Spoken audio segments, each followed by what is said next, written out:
Welcome to episode 13 of Marathon Talk, powered by Abbott World Marathon Majors. On this week's show, we've got some more nuggets from the record-breaking Tokyo Marathon. We look back at one of the hardest and oddest races on the planet. Deena interviews the six-star finisher who lives up to her name, Queen Regina, and it's that time of spring training when you're about to hit the taper. So we'll talk about how to get it right and possibly wrong. Right, let's go. Deena, what have you been up to since we last recorded?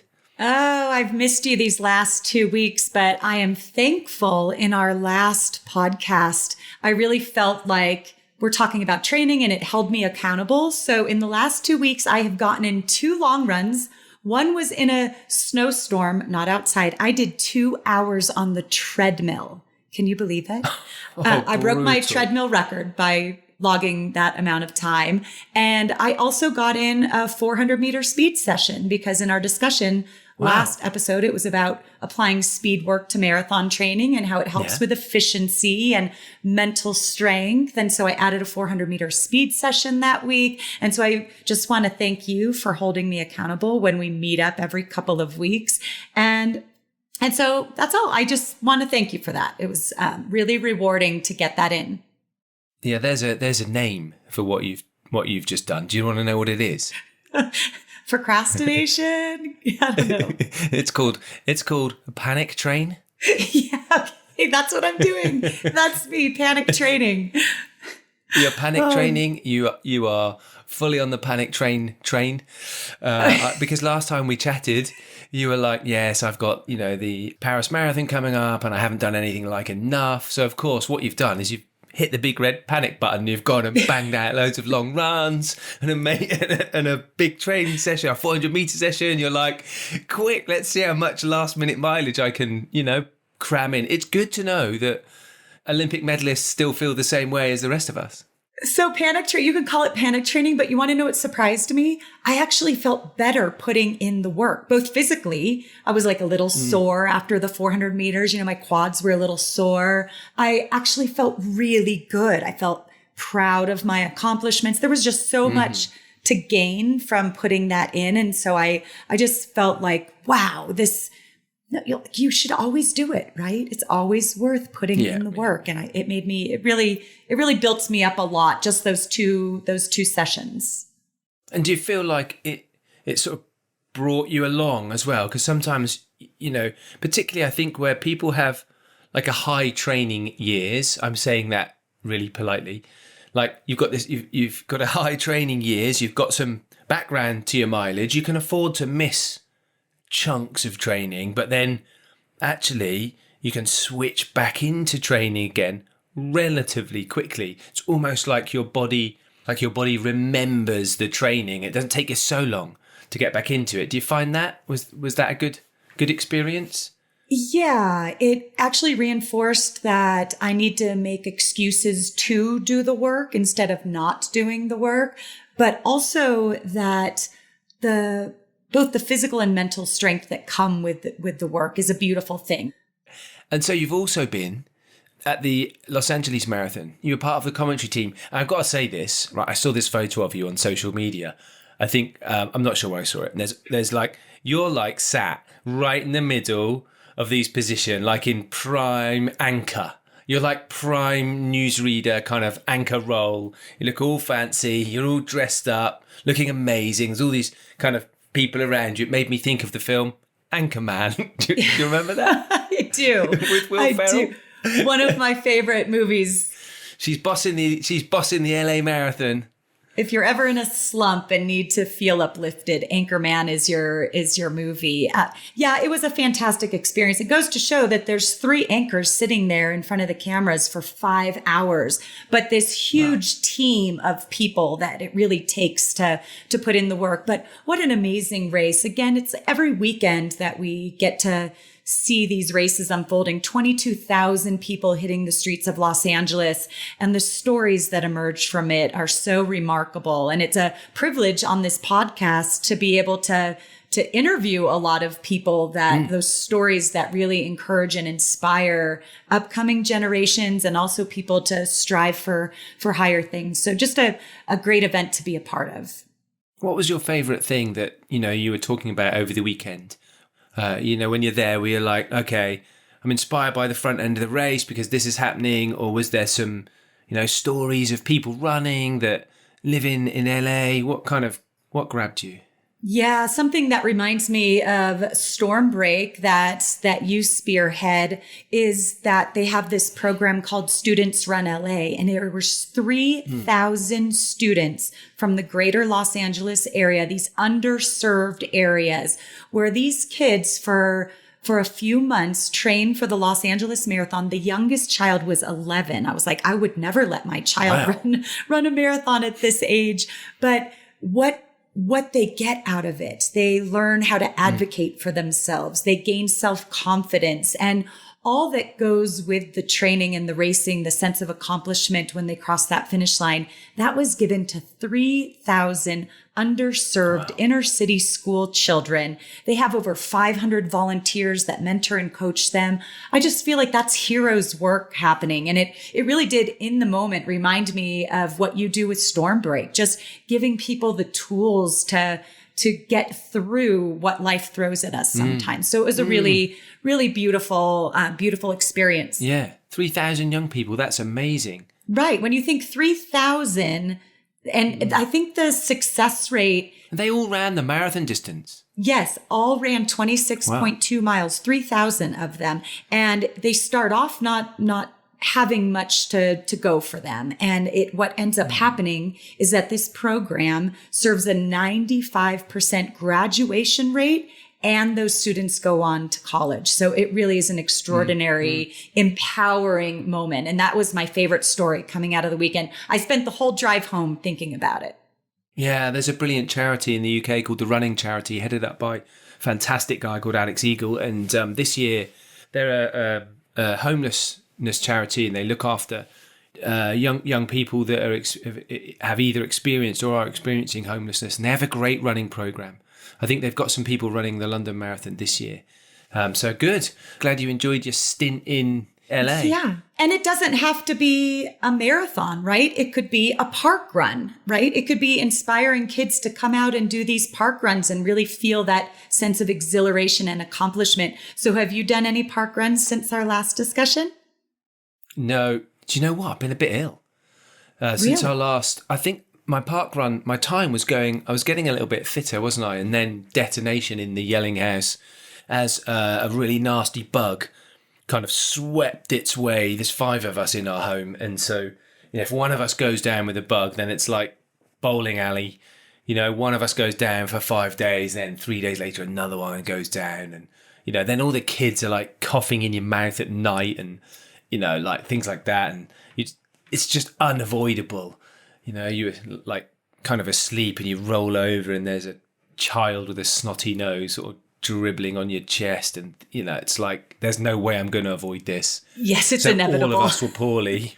Yeah, all of us were poorly and didn't do some running for a while. But then just this last week, I've been back out, put my running shoes back on, went to do 10 miles on the Jurassic Coast near where I live and loved it. Haven't been across running too much on the Jurassic Coast. It's a beautiful part of the UK, big high cliffs and really rolling, undulating. I know I'm speaking to somebody who lives in mountains, so like they're not mountains, but they're high cliffs by the sea. And had a lovely 10 miles, but boy, it made me hurt. Like I hurt afterwards because all my running pretty much is along the seafront in the flat. So when I get this little boat over, I can go on up and down on all the hills.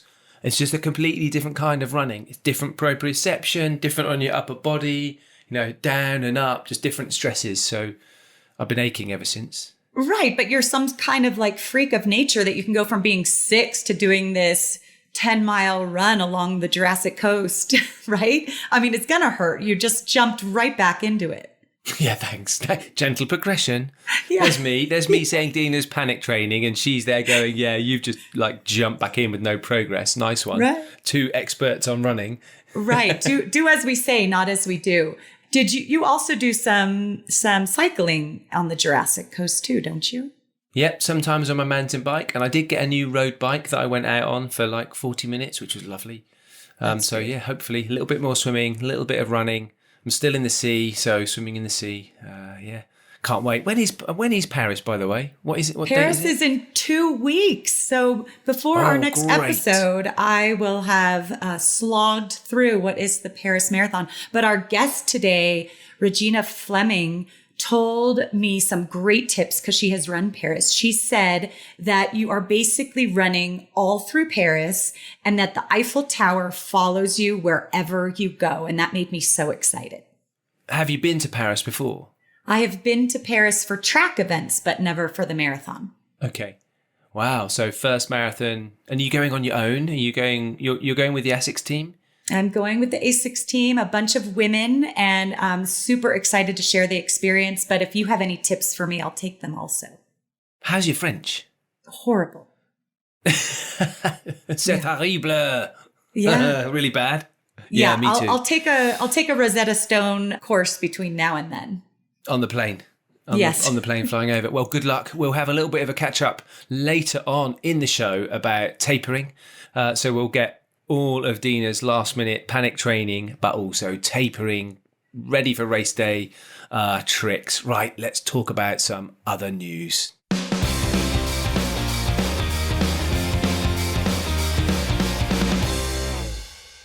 We need to reflect a little bit more on that amazing recent day in Tokyo. The numbers have been crunched by the team at Abbott World Marathon Majors, and the official Guinness World Record has been declared at 3,050 six-star finishers at a single marathon. That is a lot of, like a big haul. What's the word I'm thinking of? Like with treasure, you know, when you... I can't remember, there's like a word, like it's a big haul, isn't it? A big load of metal to drag around 3,000 six-star finishers. Brilliant. There were some other highlights though too. Right. Thomas Eller of Germany became the world's first deaf-born six-star finisher. And there will be a special documentary coming out on Thomas later this spring. So we'll all have to watch out for that. Maybe post a link for our listeners to get inspired by Thomas. Madison De Rosario, the Paralympic champion from the Tokyo Olympic Games, also got her hands on a six-star medal. So congratulations to Madison. And I love this. Right. I mean, this is brilliant, isn't it? There's a family from Chile. They set a Guinness World Record as the largest family to earn a six-star medal together. As a father and all 5 sons finished together. How good is that? Rodrigo Lobo Pachillo, who's age 64, and his 5 sons are collectively known as the Wolfpack. Yeah, I'm not going to mess. All ran the Chicago Marathon together. I don't know how fast they did, but can you imagine? Sometimes I meet people and they go, "Yes, I'm going to run the marathon with my wife or my husband," and I'm like, "Oh no, oh gosh, here we go. This could go very, very wrong." And we have to we have to teach them about skills of negotiation at mile 20 when you're emotionally broken. You know, just say nice things. So I wonder what it's like as a father with all 5 sons, having to manage the dynamic between 5 sons. Well done. Right. I'm at least picturing the father being the alpha here, right? Bringing his wolf pack along, right? He's the alpha dog, bringing his 5 sons along on this journey and sharing it together. Couples running, there needs to be some flexibility there. Like when someone wants to go dynamic. And feels burdened. Go on, honey. I'll meet you at the finish line. There's also another story that we welcomed a new owner of the title, oldest female 6-star finisher, when Liz Barrett from Canada crossed the finish line. She's 84 years old and ran 5 hours and 10 minutes. She was born in 1939. Think about that for a second. Born in the year that the Second World War began. That's so many extraordinary stories coming from that Tokyo Marathon. Now, what else has been happening? It's not all about Tokyo, of course. Ruth Chepngetich won the Nagoya Women's Marathon, which was just a week after Tokyo, running in 2:18:08.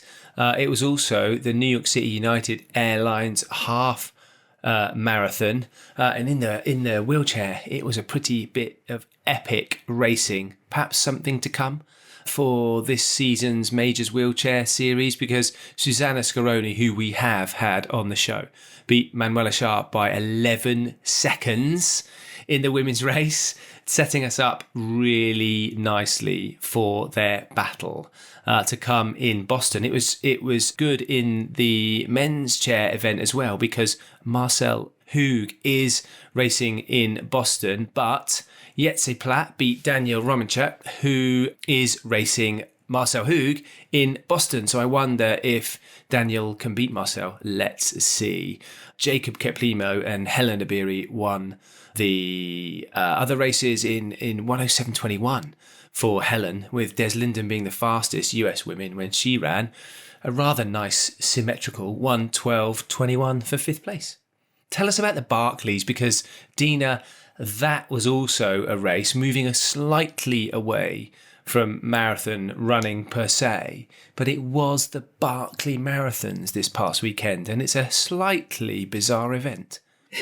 This race has intrigued me for years. There's so much mystification behind it. It's one of the most bizarre races to take place in the world. And the race director, Lazarus Lake, when he starts the run, an hour before the race, he blows a conch shell. People don't even know when the race is going to start. He blows this conch shell to signify that the race is going to go on in an hour. And then for the start, lights up a cigarette and off the runners go. It is so bizarre. It takes place at Frozen Head State Park in Tennessee, where runners have to complete 5 loops of this course. And the ascent is reportedly twice that of Mount Everest. I mean, think about putting this on your bucket list. It is prescribed as a 100-mile race, but no one really knows exactly how far it is. Each alternate loop has to be done in the opposite direction. And not only that, they're required to find books along the way and tear out the page that associates with their bib number. So there are so many nuances that take place in this race. It's truly remarkable. There's a man, they call him Danger Dave, that plays taps on the bugle for every runner that drops out. I mean, the list just goes on and on at the bizarreness of this. And if anybody wants to find out more, there is actually a Netflix film about this race. It's called The Race That Eats Its Young. And you can also check out a YouTube video called Where Dreams Go to Die to find out more about this.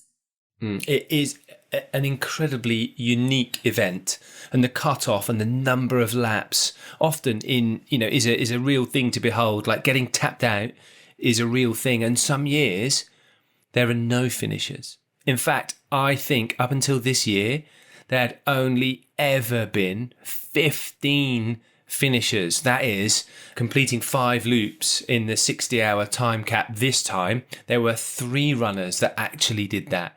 American John Kelly, who has finished it before, and Frenchman Oriol Sanchez and Belgian Carol Sabat all completed it. So yeah, what a challenging and interesting event. I think one of the things about it is it's not like, it's not run on manicured trails. It's like properly aggressive running, challenging underfoot. Yeah, really difficult. And I love the notion of like this 12-hour window where you're not really certain when you're going to start. So you've got to be ready at any point. And when you hear that conch and then you think, right, I've only got an hour to finish all this prep, and runners sometimes can be a little bit like, they can be quite controlling, can't they, of setting everything up and knowing what they need to do and laying it all out. So, I love the fact that in this race, a lot of the things that you like to have a lot of control of are taken away from you on purpose to kind of really see how you deal with discomfort in challenging situations, because all your certainties no longer are certainties. Right. I mean, I don't know about you, Martin. I don't even like showing up to practice without knowing exactly what I'm doing. So this race would drive me crazy, but it makes me think I would love to be there to support the runners, to be there holding a little cup of Gatorade or something, blowing a conch or playing some inspiring music as they go by or turn around to run in the opposite direction. Could you have those facets taken away, or are you type A like I am? I think I always used to be, like to know the detail. I quite like the idea of this, though. It's unique, isn't it? I like the idea. I don't think I would do it. Would you do it? Like if Lazarus Lake gave you a call and said, hey, Deena, we'd love to see you on the start line. Right, because that's another thing, right? People don't know how to register for this race. This is like, everything about this race is a big mystery. It's like done with number plates. Yeah. Yeah. There's number plates that you have to kind of get. So there's only 40 places. It'd be a unique experience. Really unique. There is a race, and it's in the UK somewhere, and I can't remember the exact name, but you don't actually know how far it is. And so you run, and then what happens is you take like this ball, I think, out of a bag, and the ball has got the distance that you've then got to run. So it's like almost like a never-ending race. You never know. It's pot luck how far you've kind of got to go. It's random, So the name of it escapes me, but I love the concept of, putting in difficult challenge where, there's a lot of uncertainty. So half the challenge is managing the uncertainty, and then you can deal with it. So kind of being able to deal with it on the go. Right. But I don't even know if I could do that. That even seems like paralyzing to me, like to not know the distance. Like, how do you pace yourself? Wow. Yeah, exactly. That's all it, isn't it? There you go. Maybe think out some crazy races. If anybody needs an emotional mental challenge, look for one of these crazy races near you, or put one on yourself.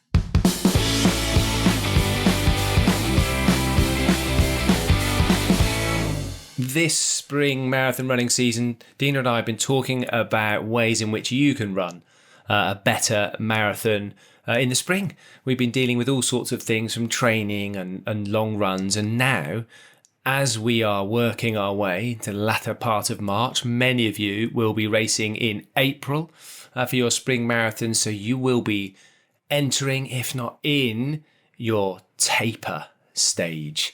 And of course, the taper is those final few weeks leading into your marathon when all of the preparation is just about done.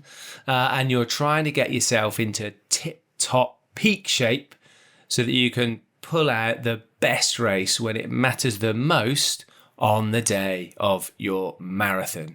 So Deena, you're hugely experienced at both preparing for a marathon and racing for a marathon. How important was the taper period for you? In the beginning, tapering drove me crazy, right? You always want like one more long run and you could squeeze it in during taper time. Also, I thought I was losing fitness during the taper. I also, during the taper, because my mileage was significantly decreased, was getting these excruciating headaches for a week and a half. And what I found out, and it's something that I know you relate to, Martin, because you've talked in the previous episode about keeping up some of that faster paced runs during the taper, that I dropped my mileage down, but I kept the intensity. I kept the mile repeats and the tempos. The tempo runs might have been shorter, but they were a little more intense, a little quicker. And immediately the headache went away during mastering that part of the taper phase. And what my coach thought it was an endorphin withdrawal from running. And that if I shut down too much, my body didn't like it. But if I closed down the miles so that my body could rest and recover, but really kept building those energy stores of glycogen, not tapping into that. So that I think I'm just going to state that recovery is so important. Recovery in between intervals, recovery after a hard run, so you can come back in a couple days time and hit another good effort. If you can't master that, make the taper your moment of magic. There is so much that goes on in the taper to build and store and get you ready for marathon day. I think the hardest thing people have a time with is trusting the training, right? Trusting that it's all going to come together, because you never really do the marathon until the marathon day, and trusting that work and letting the taper work for you and build you stronger to handle it is so critical. And the key in that taper is exactly as you describe, it's to trust the whole process of the training, but then to not feel guilty when you're allowing your body the time to recover, the time to adapt, the time to be ready for what you're about to ask it to do. That's what a taper's doing, because all of the preparation, the training, the adaptations have all taken place by the time you reach your taper. So really, you're just putting the final touches to your last minute training. You don't actually really get any fitter, in that taper period, right? You just get a little bit more finely tuned by doing less distance, less long focused periods of intensity, but still, turning your legs over really importantly in the weeks that you build up to your marathon. I think one of the biggest things for me is in a taper, you are better to be slightly underprepared than you are over-prepared. Because often if you arrive at your taper, and you're over-prepared, it goes one way. You spend 2 weeks trying to stop your legs from hurting, and then you enter, your marathon already suffering. Whereas if you're arriving and you're doing your taper and you're thinking, I'm okay, this is okay, my legs feel okay, you're slightly underprepared, is much better than being over-prepared and tired. And so if you even think that in the taper, when you are a little worried or antsy about your stagnation at that time, think more along the lines of your cells repairing and getting super nourished for the task you're about to ask it to do. I remember asking Emily Sisson, who's been on our show, what some of her tactics were. And she said before she broke the American record in the half marathon and the marathon, this is her new ritual, her husband buys her a Lego set, because it just makes her sit down and take her mind off of running and just focus on little micro tasks. And I thought that was so brilliant. Do you have any other tactics on how to survive a taper?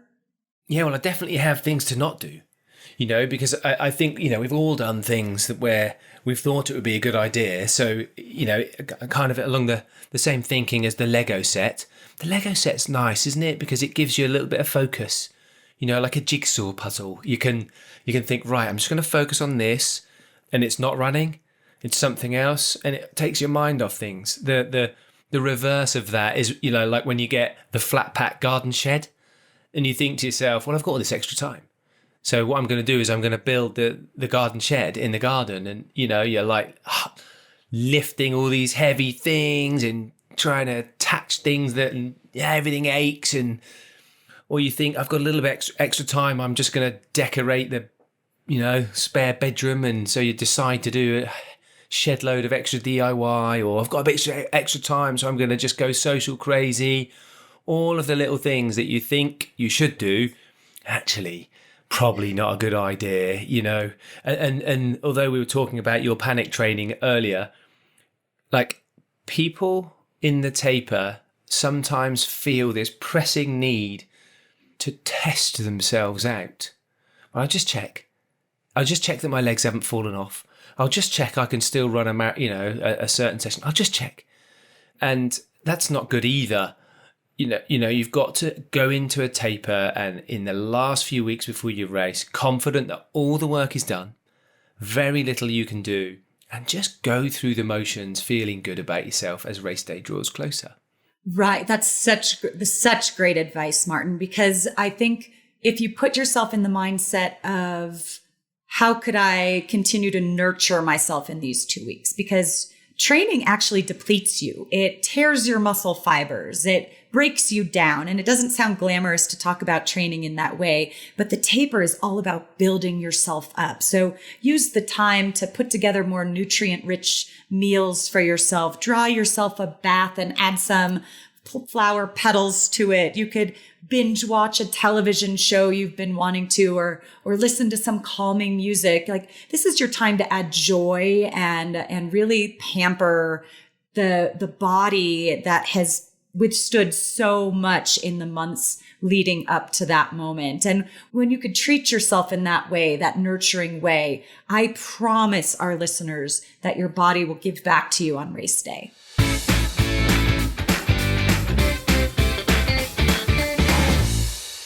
This episode's guest is exceptional in every sense of the word.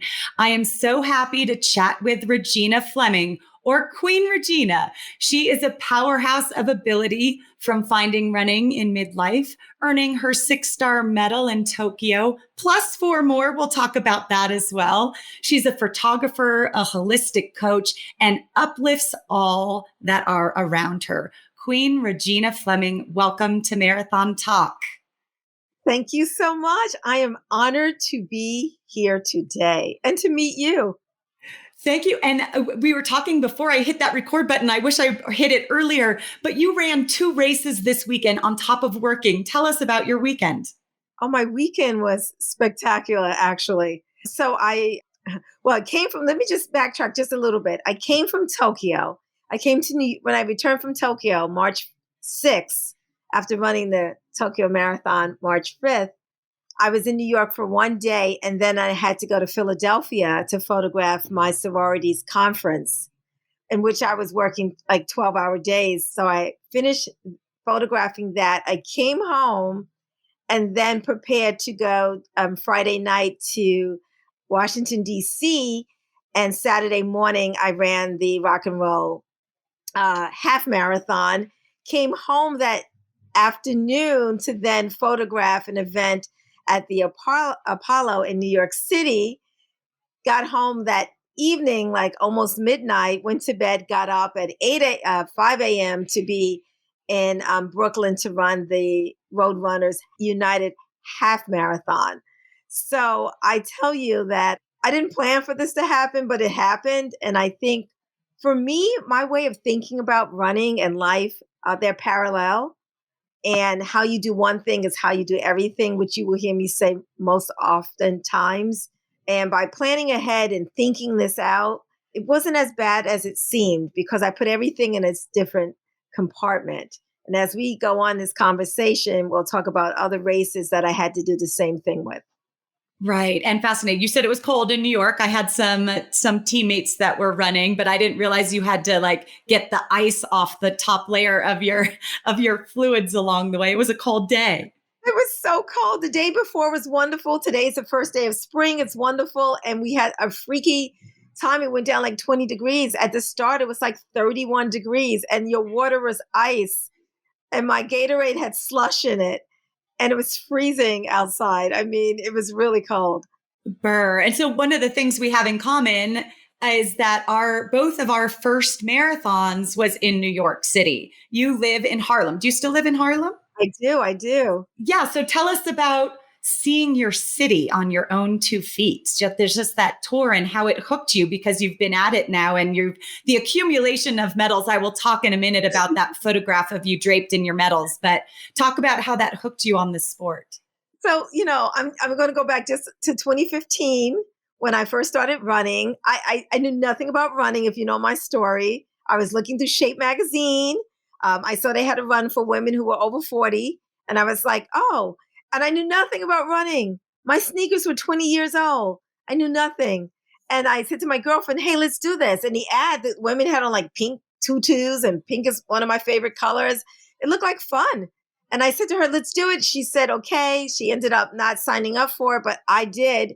And like 10 days before the race, I thought about it and said, hey, let me find out what day that happens to be. And then it turned out that it was 10 days before the race. And I Googled it because it said it said Shape Magazine half marathon. I didn't know what a half marathon was. And when I Googled it, it said 13.1 miles. And let me tell you, those who are listening, don't do what I say, but just listen to my story. Okay. Sometimes being naive paid off. I had no idea what it meant, and when I Googled it, it said 13.1. To me, 13 is not a big number. 100 is a big number. So I said, oh, but then it said how to train for a half marathon. And I said, oh my gosh, I have to train for this? So I looked at like 3 trainings, put them together, got on my treadmill, and I started running on the treadmill. In between this, I did call my nephew, who's then running in college, long distance, and he said, you have to get sneakers. So I bought the sneakers, got on the treadmill. On the final day, I ran this half marathon. And that's how it really began. So I was, and I didn't study running. I didn't really know too much about it. And just meeting people outside as I ran, I would learn something. With every race, I would learn something new. I mean, I think I was a couple of years in before I even knew that PR meant what it means, the PR. I thought it was like public relations. You know what I mean? Like, I wasn't a quote unquote runner. I'm the accidental runner, I would say. But I realized that I could run. So that when I finished running that half, I said, well, that wasn't bad. I want to do a marathon, not knowing how to get into New York, not knowing what it took to actually run a marathon. So that was my first marathon. So in April, I ran the half. And then in November, I ran New York. And I tell you, it is a very fast, very exciting sightseeing tour. I'm a native New Yorker. I grew up in Queens. I moved to Harlem because I wanted to live in Manhattan. And I've been to every borough, but I have not been to every borough in a sightseeing tour called the New York Marathon. And having everybody you know cheering for you in different boroughs. They all come out and they're like, Regina, Regina. It's hilarious and it's fun and it's exciting and it's hard. New York Marathon is hard. And you know this, right? You went from 2015 knowing nothing to now being quite an expert in all that you do, not just running, but time management clearly and your profession. So we're fast forwarding now to so much knowledge accumulated. And you just came back from Tokyo with 5 medals. Mm-hmm. I was envious of our last guest, Steve Sigmund, who's an ER doctor on the West Coast. And he came home with the Guinness World Record medal and his Tokyo medal and his 6-star medal. How on earth did you earn 2 more medals in one race? Tell us about that. The only thing, the difference is he should have had, well, I don't know. I was due to run. Well, okay, I'm going to take your question. I'm going to answer your question, but I'm going to backtrack a little because, I got to fill everybody in. Yeah. So 2018, I just happened to go. I ran the 2018 New York Marathon. I was at the expo. I happened to see the Abbott booth and I walked inside. I didn't know what it was. I knew nothing about the 6-star. And I saw the 6-star medal and I felt like lightning came down and I was like, what is that? And then I found out what it was.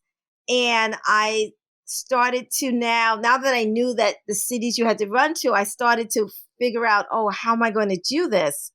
And in 2019, so in 2018, I had gotten into races for 2019. So in 2019, I ran I ran Chicago. I had already ran New York, Chicago, and Berlin. And then in 2020, I had scheduled Tokyo, London, and Boston. So I would have finished all of it in over a year. It would have been from 19 to 20, but it would have been in 8 months. And then, of course, unfortunately, we had the pandemic, which pushed everything to 2023. So that's how all of that really happened for me, because once I saw what could happen. So because of the people who were in 2019 scheduled to run in 2020, we got an extra medal. We got the 2020 medal that they already had for us. So they gave us a 2020. And then I joined the Global Run Club. And then they gave me the Global Run Club medal. So that's how I left with all of the medals that I received. Unbelievable. Did you have to buy a new bag in Tokyo to come home with all that hardware? Now you're going to laugh at me because, listen, I have a story for everything. Because I used to be a flight attendant, I know how to pack. Okay. Teach us how to pack because our listeners travel the world and run these races. How do we pack? Give us a packing tip. Only pack what you need. Like, seriously, I was an overpacker. I like to be fashionable. I like to do a photo shoot everywhere I run. But realize something. You can buy clothes wherever you go. And you can come back to wherever you live and someone will say to you, oh my God, I love those sneakers. And you're like, oh, I bought these in Japan, which I did, so I leave room in my bag. I use the spaces. I wear the heaviest item. So if the heaviest item is your coat, you wear your coat. If it's your sneakers, you wear your sneakers. If you bring a second pair, stuff those with your socks, your underwear. That's gone. Roll up everything, right? Or you can do the Marie Kondo way and you can make everything look like a piece of toast and you have it diagonal and my bag was so beautifully neat and I always leave room for a special purchase. And then inside of my suitcase, I put one more bag that I could use as my carry-on bag in case I bought something that was bigger than expected. That is such great advice on packing. And I actually did that this weekend, went down to Los Angeles. I was commentating for the Los Angeles Marathon and I brought a red dress for commentary. And the backdrop was turquoise and pink. Can you imagine how hideous I would have looked in front of that camera wearing red with a turquoise and pink background? Right around the corner, I went into a shop and there was a turquoise dress there. I bought it and fit the part. And that was like 5 minutes of shopping for the right piece. So wise words. And I applied it this weekend perfectly. So you acquired those 5 medals and had that room in your bag for it. There is a photo out there with you standing in the foreground of a black backdrop with your arms spread out, your head back, your eyes closed, and you have medals draped everywhere around your neck, hundreds around your neck, on your arms. Do you have a favorite one? Do you have a favorite medal from that group, one that represents like a little more than everything else? I think the first one, I don't know about you. I mean, you are so accomplished as an athlete. I don't know, you may have the same feeling. Sometimes that first mile to me feels like the hardest mile. Sometimes it's the first, sometimes it's the last. But I think for some people, just like in life, the first time you do something might be the hardest, not act, the physical act, but just to take that first step. So I think that the first one is most special to me because I took the first step. I think that the 2017 New York City, crazy story. I was sitting down editing some photos and I got a pain right in like my lower back. And by the end of the day, I could barely walk. So the next morning I went to my orthopedic surgeon, which, it's hard to get appointments to doctors, but I showed up there and I was like, I could barely stand up. And he said I had sciatica. And I'm like, I can't be. I have to run a marathon in 5 days. And he's like, no, you can't run the marathon. And I left his office not believing him because I felt like, so what? He's a doctor. He's not an athlete. He's not a runner. He doesn't know. So I went to see my, what do you call it, physical therapist, who is a Ironman and who's a triathlon, who runs marathons. And he said to me, Regina, I don't think that's what it is. I think it's the piriformis muscle. I think it's inflamed. And let's just come here every day until the marathon. And I did for the next 4 days. And he treated me. And when I got up that morning, I felt 100% better. And I had those hot patches around my body. I taped them on, those patches like give you medication, heat. And I was feeling good. My photos before, I was like, yes. You look at the photos, you would think like I was about to go to a beauty pageant. So I ran 1 mile on the bridge, the Triberry Bridge. I ran 1 mile and the pain came back worse than ever. Like someone was stabbing me in my back, in my lower area. I was being stabbed and I had to walk to the side of the bridge, which I can't even believe. Runners actually stopped to help me. They asked me if I was okay. And I said, no, go, run your race. And I remember looking out at the water and I said, okay, I ran 1 mile on the bridge. I have 25.2 to go. And that race took me 7 hours and 1 minute to finish. And I was in pain. I stopped at the medic's tent at mile 3 and at mile 13. And I kept going. I walked, I ran, I jogged. I felt like I rolled down the street all the way into the end of the race. So that medal means a lot because that medal said to me, again, how you do one thing is how you do everything. It showed me resilience that I didn't even know I had. It showed me that I remember meeting someone else along the way who was in the back of the pack, and she was telling me how hard it was for her. And as I came and saw the finish line lit up, because it was pitch black in New York City, and I saw the finish line, I thought I heard someone call my name, but I wasn't sure. But I just picked up and started running with whatever I had left. And some great photographer out there caught that photo, which I say, thank you, anonymous photographer. And my face had pain, but happiness at the same time. And it turned out the young lady who I had met as we were walking, like at mile 21, she called my name because she said she was in front of me and she saw me run by. She started screaming, Regina, Regina. And I just ran by her, and we ended up meeting each other at the medals. And she said, I saw you run by. And I said, if she knew how much pain I was in, she said, if you could do it, she said, I started running behind you. So those medals mean really special things to me. Right. It's both that sense of community because she was there encouraging you and you were inspiring her, but also goes to show that some of our greatest races are not our fastest. They're the ones that took the most out of us, yet showed us we could accomplish it anyway. Oh, yeah. Listen, if you train well, anybody can run fast. But, yesterday I saw a young lady with braces on. We were 800 feet away from the finish line. And I said, oh, my gosh, she could only take one step at a time, one step at a time, one step at a time.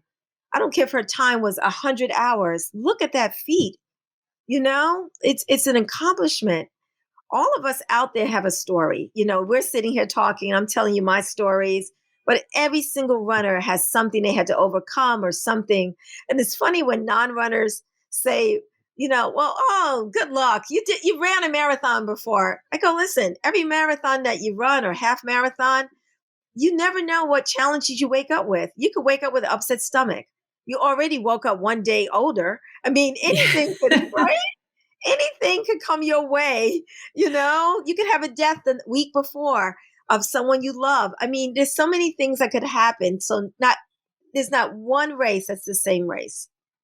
Right. And you said that everybody has that story. And it's so great in marathon coverage how television can pick up on some of those great inspirational stories. But you yourself are such an inspiration to people in the races, but also outside of running.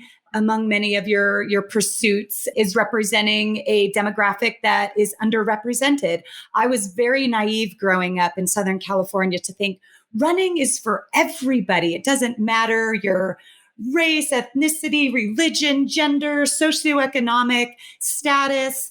And it really wasn't. It was brought to my attention from the Running Industry Diversity Coalition, for which I sit on their board of advisors, and reading my dear friend Allison Désir's book, Running While Black, that I realized, wow, running isn't for everybody. And Allison actually lives in Harlem, I think. Yeah. So I met Allison because once I ran that first race, I looked around to find out, like, are there running clubs? I didn't, I was new to this. I had no idea. And someone mentioned Harlem Run. So I started running with Harlem Run, and that's how I met Allison. And, I think, I think everything is for everyone. I think that people need to feel welcomed, right? And people need to feel like they exist and they're equal, and we can all learn from each other. And when I ran with Harlem Run, I felt love. I felt like I had a new family. Harlem Run was all about love. And it wasn't, they're pushing us, they had all kinds of speeds, and you could run the sexy speed. You weren't called slow. You were just called sexy. Okay. So if you had a 9-minute, 10-minute, 14-minute, if you had a 5-minute, you were 6. But everybody had the same love, and everybody cheered you on. And I don't care what race I ran, they would stand outside and they would cheer us on. They would say, okay, everybody, if you're not running, let's cheer on everybody at mile 12, mile 15. And I feel like having a sense of family from people. I make so many friends running from all over. I mean, I like to hear their stories. I like to see who they are.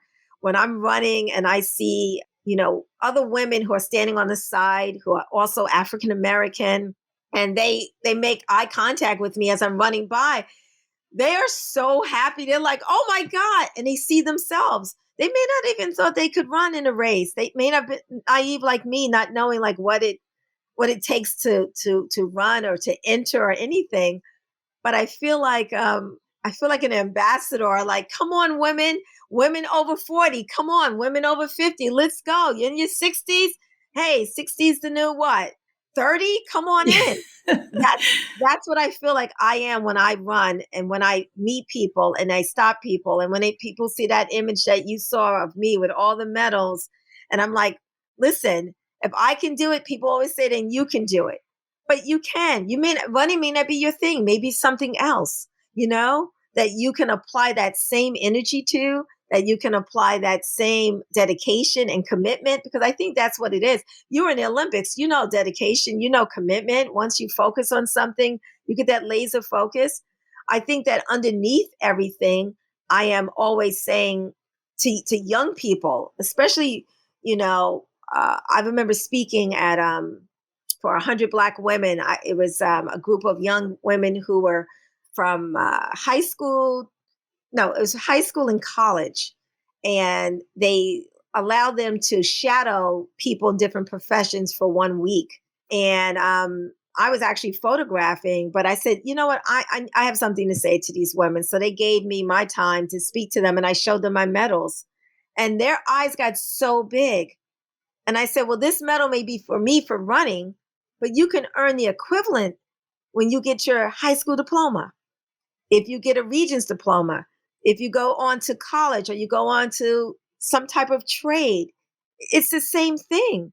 And then you become the face that somebody else looks at and say, wow, she's a Latina like me and she did it. So it's a game of like tag, and representation is everything. It's an honor for me to be out there.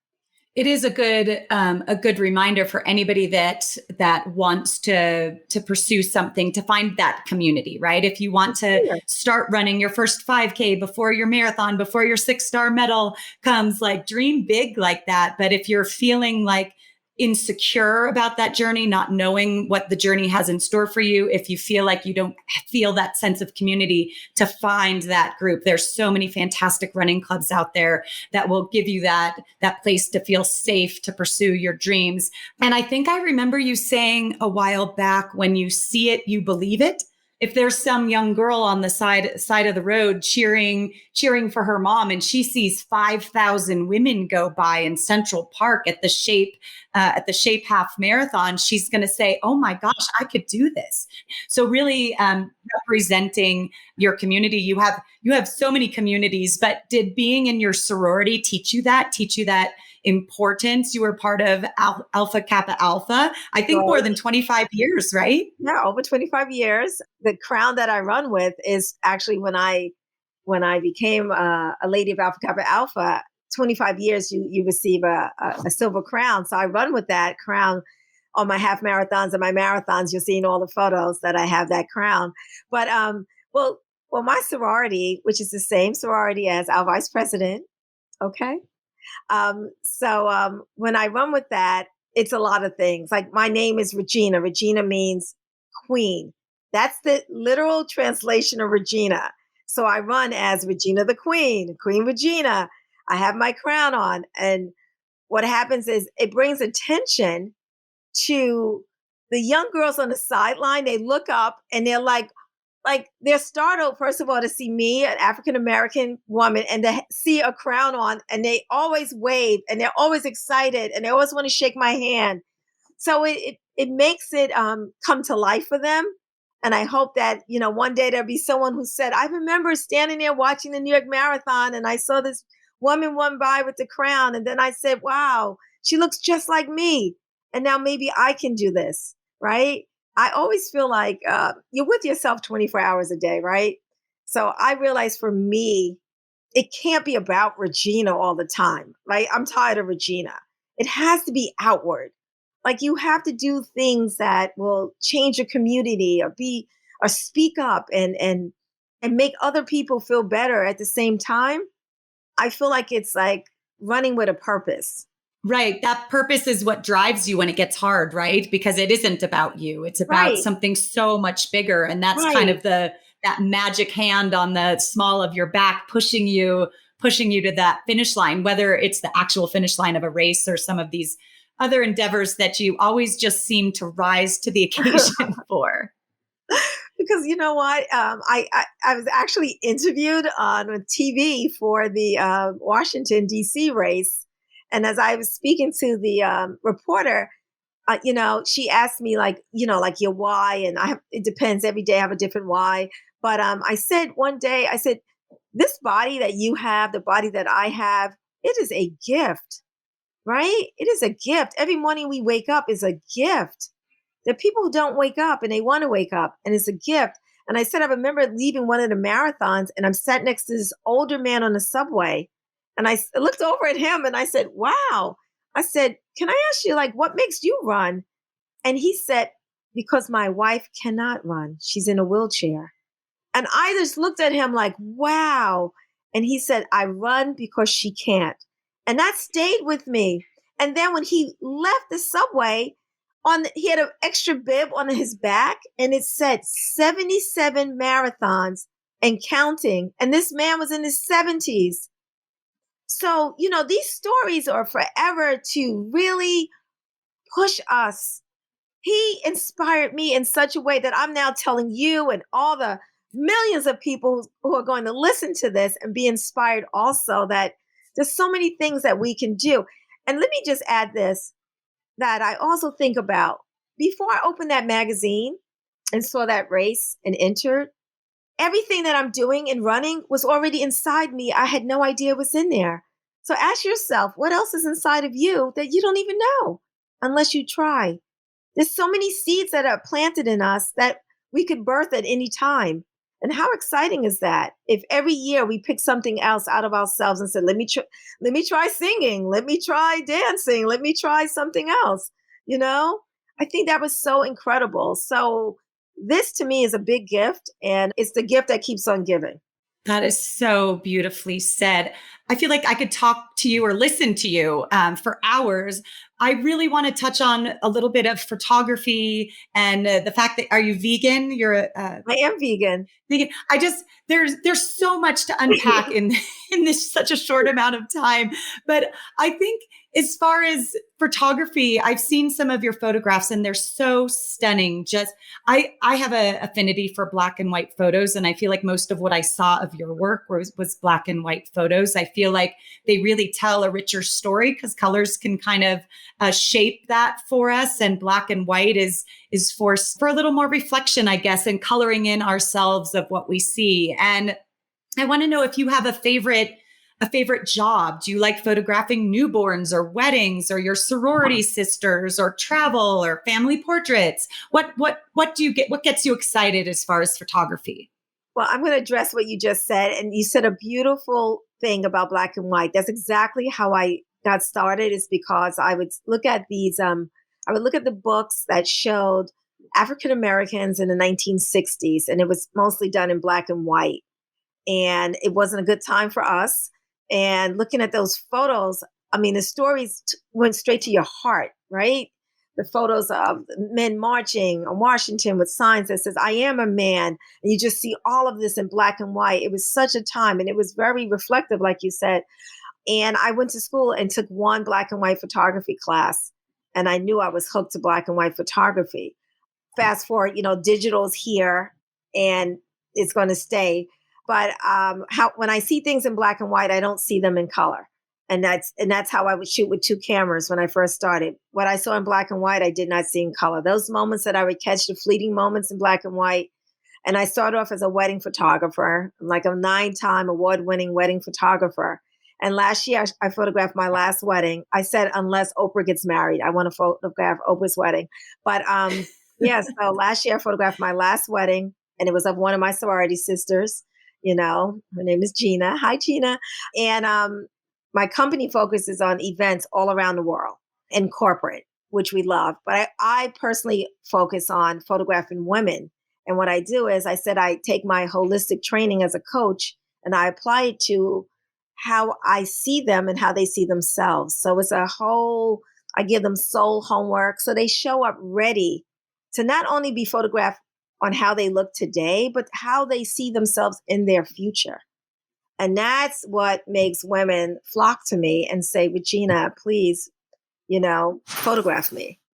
That's amazing, because back to what you've said before, when you see it, you believe it. So when someone's standing there as their future self, their Yes. body starts to work at Yes. building that future Yes. self. Yes. That is beautiful. All right, corporate America, women out there, Regina is your next photographer, elevating you to the heights of everything you dreamed of. Is there a dream person you want to photograph besides Oprah at her wedding, or a dream place to travel I've to? actually photographed Oprah already, and I photographed Beyonce, Alicia Keys. So I would say I want to photograph like the older people who are still here from the civil rights era, who are 90, 99, 100. Every single line in their face, every single line, it gives such richness, as you were saying, to the black and white photography. I gave a photo. One of my sorority sisters turned 100, and I gave her a party along with other sorority sisters in Martha's Vineyard last year. And talking to her and listening and photographing her, it's every photograph is a story also. Like everybody happening now, that's great. And I photograph those all the time, but I'm looking at history to tell our future. And that's how I would photograph. Right. And my hope would be that some of those civil rights era people would have not only the lines of somber and sadness and fatigue, but also a sparkle in their eye that shows that they've seen progress and joy and opportunity. Oh, please tell me that spark is in their eyes. Yes, yes, yes, yes, and yes. Okay. And so we're going to jump to vegan really quickly. I want to know if you could share a go-to recipe. I think people are going a little more plant-based these days. And so is there something that you could share, a quick recipe Off the top of my head, I would say this is funny, but it's good. I make my own protein balls to eat, right? So using protein powder, using almond butter, you can put in whatever you like I use a little bit of oatmeal. If you like raisins, you can put that in. You don't even have to cook these. You put it in your blender, you mix it all together, and then you put it in the refrigerator. You roll into a bowl, you put it in the refrigerator, and then you just pop these protein balls. So when I need energy, I'm going out for a run, I'm coming back, I need my protein. Here you go. As a vegan, you need a lot of protein also, but you're not getting it for animals. So you need to, I personally went to a nutritionist because I didn't want to lose weight. I started running, I became vegan. There's a lot of calories that I'm putting out. So I would say go to your nutritionist, but making your own vegan balls is the best thing that you can do. Protein vegan balls are great for you. And you just pop them in. You'll always have a snack. You won't be hungry. And it's very filling for you. Yeah, that's a great tip, because a lot of times when we're in a rush and hungry, we get sloppy with our choices. And if that is there, you're easily making a choice. So maybe a Sunday. Because I just remembered the recipe. Chia seeds, okay? Chia seeds, flax seeds also. And it's not a prune, but what is this other thing called that's like a fig? Fig will hold together, but it's one more thing that's a date. It's a date. Date. Okay, people. Throw some dates in there, and that's what will hold it together. I couldn't think of what it was missing. The dates will hold it together so that when you roll into a ball, it will be the best thing ever. You will send us, both of us, emails and say, thank you so much for asking Regina. Regina, thank you for the recipe. That's amazing. Regina, to finish up our conversation, do you have 3 self-care tips for our listeners? Exercise. Move your body. Exercise doesn't mean running, people. It could mean just movement of your body. Stagnant water stinks. Your body's made up of water. Get to moving, people. You don't want to stink. No, let's get to moving. That's 1. 2, think of food as fuel. Okay. So people ask me what I eat. It depends. If I'm training for a race, then I'm going to fuel myself and eat certain things, right? If it's my off season, I'm not really racing, but I'm still working out, I may detour. Think of 80-20. 80% of the time, eat smart. 20% of the time, have fun. That's number 2. And number 3, my secret weapon is taking a bath, right? I love bath salts. I like to relax. Take that time out. Our body needs that. Our mind needs it. I think we need to give space to ourselves to think. And I think we need to give space to our bodies to recover from not just movement and exercise, but from the world. The world keeps on whirling no matter what happens. You got to get up. You got to go to work. You got to, have your kids, your husband, your career. Whew, woosah. Take it easy. Take it in, but let it out. Remember to breathe. Remember to breathe. Breathing is essential to the soul, believe me. So those are my top 3 things with an added one that was breathing for the 4th. Queen Regina Fleming, I learned so much today, and I'm sure our listeners will, for all of your time and the energy you bring and carving out this moment for us to connect and to connect you with so many others. I am so very grateful. And so am I. It was such a pleasure meeting you, new friend. Yes. Thank See you you at the races. All right. See you at the races. Thank you.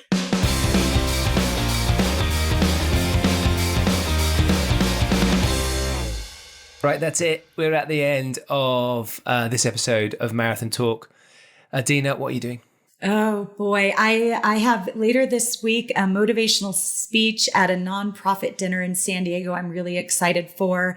I just love being a part of this running community. It's so much bigger than any single performance. So super excited about that. And then I'm packing my bags for Paris. So I am really just thrilled for the experience, right? This is what we love to do. We love to run. And whether I'm underprepared or prepared, I could discuss that for hours, talk myself out of this marathon for hours, but just really amazed at the opportunities this sport continues to give us. Super excited. Well, running Paris will be absolutely outstanding.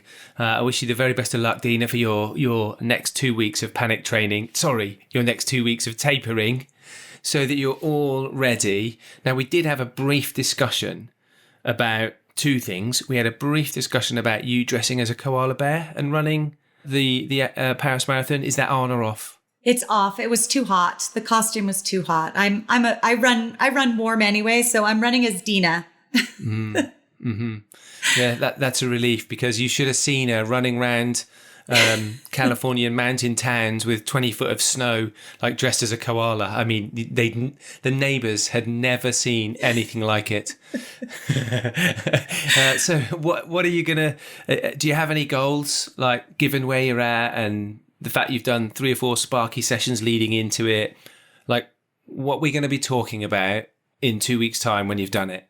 Well, I mean, I hope we're talking about the medal that I'm wearing around my neck that I'll be super proud of. But I also considered running with my phone. After today's guest, Regina, told me that the Eiffel Tower follows you wherever you go, I'm thinking, should I run with my phone and take pictures? Is that too touristy? So I'm not really sure, but I really just hope that I can finish this race feeling like I soaked in all of Paris. And I think that that's what traveling to these marathons gives us, right? We tour these cities on our own 2 feet. And it is such a wonderful experience. Whether I'm running a personal best or just trying to finish the race, it always gives so much. So excited to share that story in a couple weeks. Would it be a real challenge for you to take photos? So do you think, like, okay, I couldn't. So let's say you're running along, and so you think, wow, just look at that. That's the Eiffel Tower or the Arc de Triomphe. You're running and you're thinking, I'm going to take a photo. Would that trouble your marathon mindset? Or do you think you could stop for 5 seconds and do it? As long as it does not interfere with fluid intake, I feel like I need every calorie I can get my hands on. You think of a lot in a marathon. You think of pace, you think of fluids, you think of running tangents. To also add picture taking to that, I'm not sure that would disrupt any groove that I might get into. But I also, to combat that thought, I also feel like sometimes just absorbing it and not taking pictures is what makes a marathon beautiful, right? This moment is about taking it in, not sharing it with others. If you want those photos, run the race yourself, right? So I'm back and forth on that. I could argue either way, but sometimes it's just about taking in that experience just for yourself, right? Yeah, I'm laughing a little bit inside because I remember Liz and I many years ago. Do you remember cameras before phones? Just cameras. I do. Right? and you used to have the little camera and you'd look through. You didn't have a screen. Okay. I'm sure there's other listeners smiling in agreement at me at the moment, but you'd look through a little hole and you'd then press a button on the top of the camera, right? And then you'd wait whilst you went and got your photos developed. And then the photos would come back to you, right? Okay, so there'll be some people who remember this process. And you're hoping that one of those photos came out well, right? That's what you're doing. Yes. Are our listeners that young? Yeah, you used to have rolls, right? So you could get like a 24 roll film or a 36. And so that would be the number of pictures that you could take. So you would think to yourself, I can't take too many pictures because I've only got one film roll.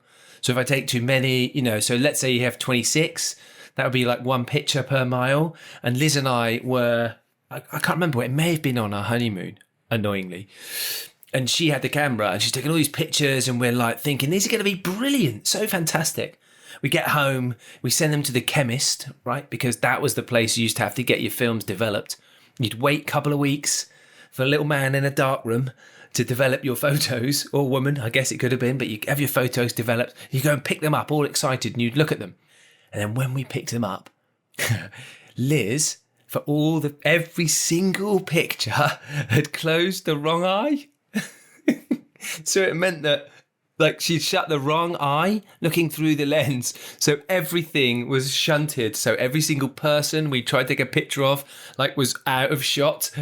Every single I can't believe this. Scenery we tried to capture was kind of just out of picture, just off shot. So we got a roll of amazing pictures where Liz had shut the wrong eye. That is unbelievable. Now, what would we do without filters and the immediate gratifications of having these photos on our phone? But we are wrapping up here. And Martin, I would love to hear, you are always advocating and raising people around you. You have some workshops coming up, a running workshop. Can you talk about that before we close? Yeah, I'm off to deliver a running workshop with some folks doing the London Marathon, which I'm excited about, taking some people for a couple of hour, just a small group of folk that are raising money in this year's London. So I'm going to go along and take them running, probably one of their last runs before they run London. And then I think I've also got a session.